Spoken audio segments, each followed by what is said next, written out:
Alguma vez na sua carreira, você sentiu que precisava mudar o seu jeito para ser respeitada ou ouvida em uma sala de reunião? Essa é a realidade de muitas mulheres na área da tecnologia. Você entra em uma reunião super preparada, conhece o assunto e sabe exatamente o que precisa ser feito. E em algum momento você decide se posicionar. Fala com firmeza, aponta o que precisa mudar. A reunião acaba e algumas horas depois vem aquele feedback de corredor. Olha, você estava um pouquinho agressiva hoje, não acha? Na reunião seguinte, tentando ajustar o tom, você faz o oposto. Escuta mais, fala com calma, escolhe as palavras a dedo. E o feedback que você recebe é: você precisa se impor mais, tem que ter mais presença. Dá uma sensação de que o jogo muda o tempo todo para você nunca acertar. Se você fala firme, dizem que você é difícil. Se você fala com cuidado, dizem que te falta pulso. E se você cobra demais, é a chata. E se você acolhe, vira boazinho. Parece que não importa o que a gente faça, o nosso jeito nunca tá bom. E a pergunta que fica na nossa cabeça é: será que eu preciso mesmo mudar o meu jeito de ser para liderar? Sejam muito bem-vindos ao podcast Spoilers da Vida. Eu sou a Tatiane Carrilho e continuo no lugar do Bruno. E no episódio de hoje, a gente vai responder essa pergunta. Vamos entender por que o mesmo comportamento ganha nomes tão diferentes no trabalho e principalmente como você pode liderar sem precisar desaparecer. Sabe, eu já estive nesse lugar e vira e mexe eu ainda me questiono muito sobre isso. Mesmo hoje, sem estar ocupando uma posição formal de liderança, eu já precisei assumir esse papel em diferentes momentos da minha carreira dentro da área da tecnologia. Orientar pessoas, conduzir situações, assumir responsabilidades que iam além da minha própria entrega. E vivendo isso, às vezes eu me pegava com os mesmos pensamentos. Teve reuniões em que eu saía pensando: será que eu fui direta demais? Será que as pessoas estão achando que eu fui muito grossa? Será que eu magoei alguém do time porque eu bati pé naquela decisão? E em outros momentos eu me via pisando em ovos e saía com aquela sensação ruim de: poxa, eu devia ter falado mais firme. Eu ficava exatamente tentando calibrar o tom o tempo todo.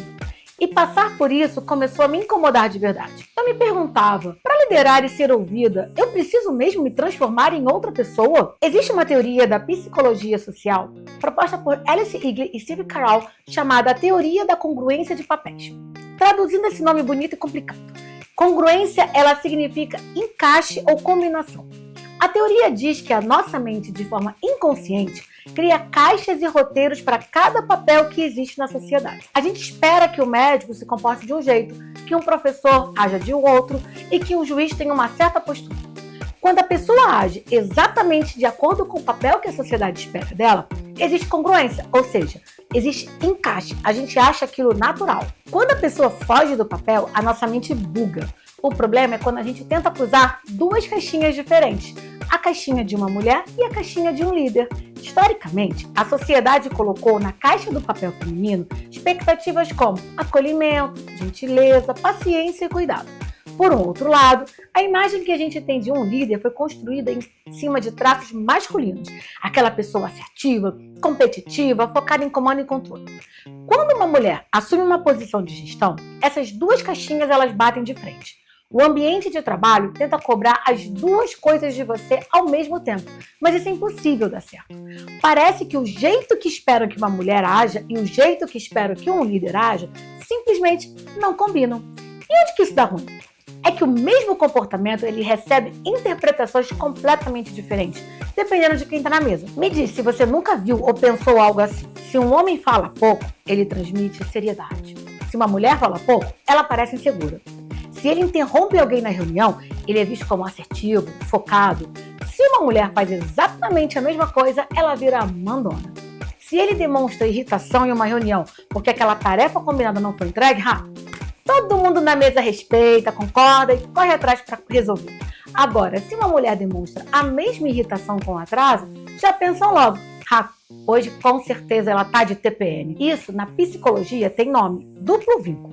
E se você nunca ouviu esse termo, o duplo vínculo é basicamente uma situação de escolha impossível.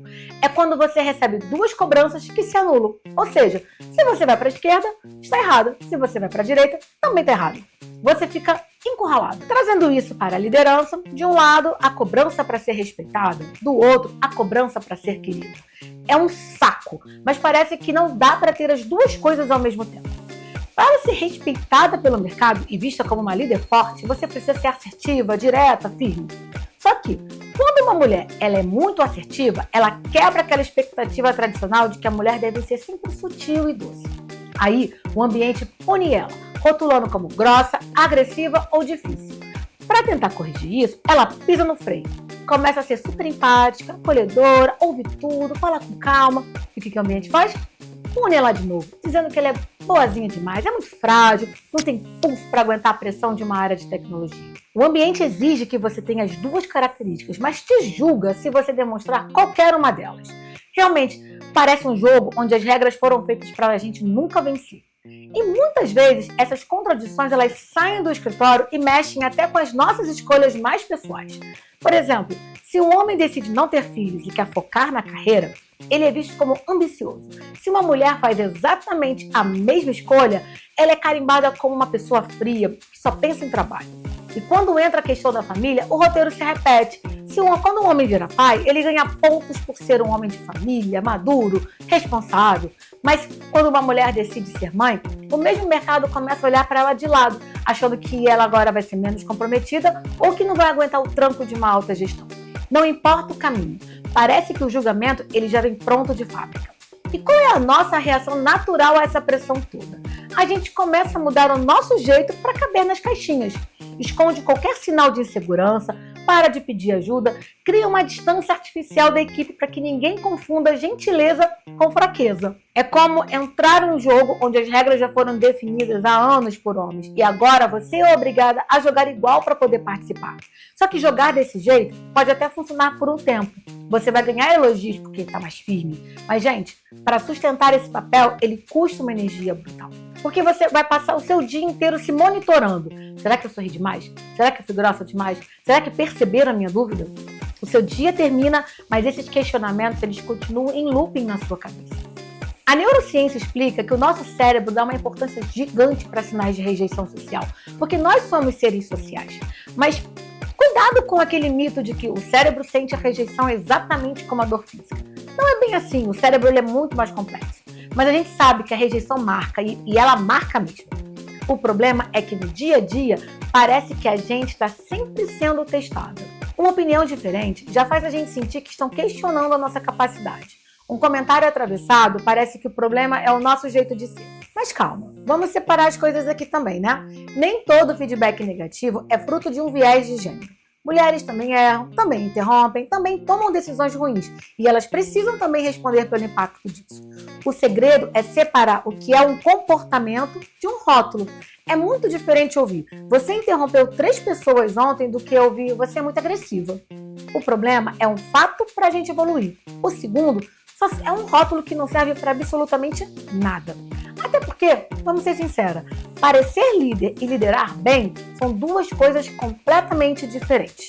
Eu já cansei de ver pessoas que são promovidas porque têm a postura esperada de autoridade, porque falam alto, porque dominam a sala e porque respondem rápido. Mas elas não escutam, elas não criam segurança psicológica, elas não desenvolvem ninguém e também não admitem erro. Elas parecem líderes? Parecem. Mas elas lideram bem? Outra história, né? A Sheryl Sandberg fala muito sobre isso no livro Faça Acontecer.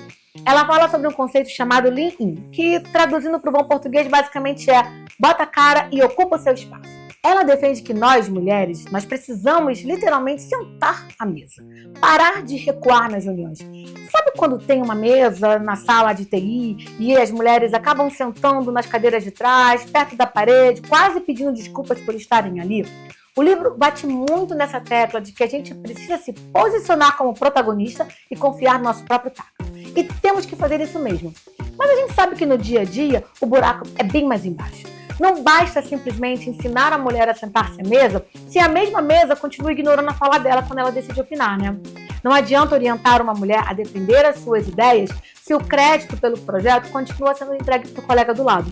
O esforço individual, ele não resolve um problema que é cultural. Até porque a gente precisa parar de achar que para ser líder você tem que bancar a dona da verdade e ter resposta pronta para tudo, o tempo todo.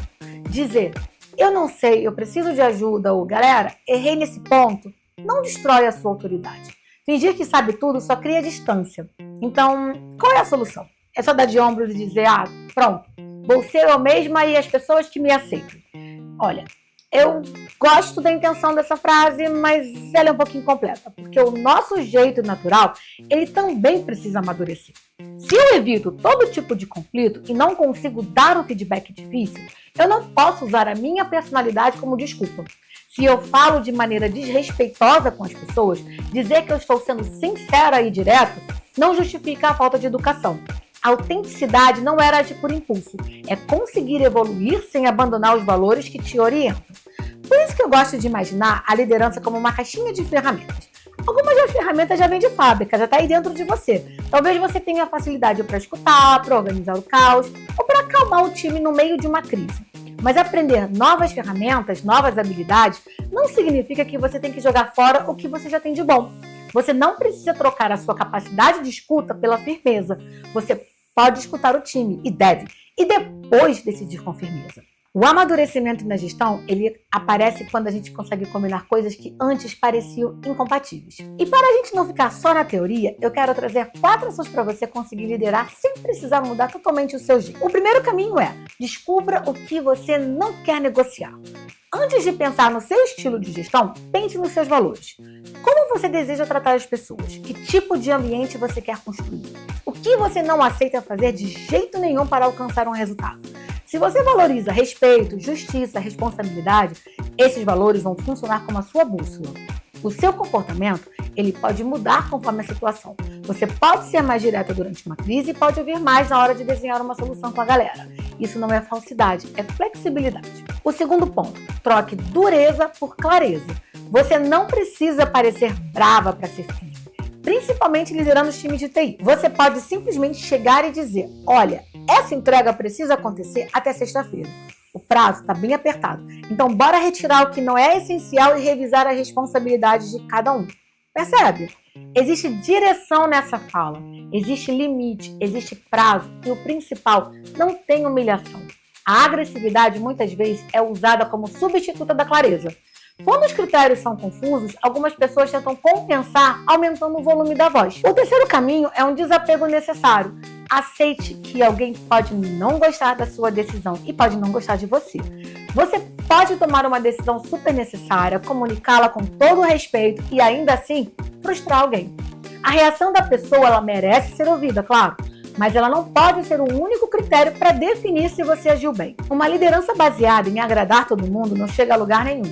A pergunta que você deve se fazer não é: como eu faço para ninguém ficar chateado comigo? Mas sim: eu consigo explicar a minha decisão, ouvir os efeitos dela e assumir a responsabilidade? E a quarta ação é: quando alguém te trouxer um feedback meio abstrato, daqueles bem ruins que a gente já falou lá no início, pergunte: em qual situação você percebeu isso? O que exatamente eu fiz ou disse? Qual foi o impacto? Isso não significa rejeitar o feedback ou ser reativa. Significa transformá-lo em uma informação útil. Você não precisa aceitar um rótulo para demonstrar maturidade. Você pode ouvir, analisar e pedir clareza. Agora, tem uma coisa que a gente precisa deixar muito claro aqui. É muito confortável para o mercado transformar esse assunto em uma listinha de coisas que só as mulheres devem fazer. A mulher precisa falar com mais confiança, precisa negociar melhor, precisa parar de pedir desculpa, de buscar visibilidade. Tudo isso ajuda? Ajuda, mas existe um risco enorme nisso. A organização também precisa fazer perguntas desconfortáveis. Quem costuma ser interrompido nas reuniões? Quais comportamentos são elogiados nos homens e criticados nas mulheres? Nossos critérios de promoção são realmente claros? Quando dizemos para uma mulher que ela ainda não está pronta, a gente consegue explicar o porquê com base em fatos? As mulheres precisam desenvolver competência e os homens também. As organizações, elas precisam revisar urgentemente como essas competências são avaliadas. Do contrário, a gente ensina uma mulher a falar, mas ninguém tem a menor intenção de escutar. E para fechar, eu quero deixar um exercício bem simples para você fazer depois que esse vídeo acabar. Pegue uma folha de papel e divida em 3 partes. Na primeira, escreva o que já existe em mim e que me ajuda na liderança. Pode ser a sua escuta, pode ser a sua capacidade de organizar o caos, a sua objetividade ou a sua sensibilidade com as pessoas. Na segunda parte, escreva que habilidades eu preciso desenvolver. Talvez seja aprender a dizer não, a delegar, a confrontar um comportamento ruim ou parar de tentar resolver tudo sozinho. E na terceira, seja muito honesta com você mesma. Que personagem eu estou tentando interpretar para sobreviver? Você está se esforçando para parecer mais fria, mais agressiva? O objetivo não é concluir que você nunca deve mudar. É conseguir separar o que você já tem de bom, o que você realmente precisa desenvolver para crescer e o que é só um personagem que você tentou criar para agradar os outros. Liderança, ela exige aprendizado. Você vai ter que mudar comportamentos e fazer coisas que não vão parecer naturais no começo, como ter conversas difíceis ou tomar decisões sem ter 100% de certeza. Conversas difíceis é uma coisa que eu ainda estou em evolução. Não é fácil, não. Mas desenvolver novos comportamentos, ele não exige apagar a sua personalidade. Crescer não significa desaparecer. Eu comecei esse episódio perguntando se uma mulher precisava mudar o jeito de ser para liderar. E a resposta é não. Você não precisa virar outra pessoa. O mercado de tecnologia não precisa de líderes idênticos, saídos de uma mesma forma. O que a gente precisa é de mulheres reais, com histórias e vozes diferentes, liderando do seu próprio jeito e abrindo caminho para as próximas que virão. E eu quero deixar 2 perguntas para você pensar. A primeira é para as mulheres. Quais partes de você precisam amadurecer e quais partes você está tentando apagar só para ser assim? E a segunda é para as empresas e para todos nós. Estamos realmente ensinando as mulheres a liderar ou apenas ensinando-as a se adaptar a caixinhas que nunca foram criadas pensando nelas? E se essa conversa fizer sentido, não guarde esses spoilers da vida só para você. Compartilhe esse episódio com aquela amiga que também precisa desses spoilers para dar o próximo passo na carreira. Se você está ouvindo pelo Spotify, deixe seu comentário na caixinha aqui embaixo respondendo. Você já sentiu que precisava mudar quem você é para ser ouvida no trabalho? E eu sou a Tati e esse é o Spoilers da Vida. Um super beijo e até o próximo episódio.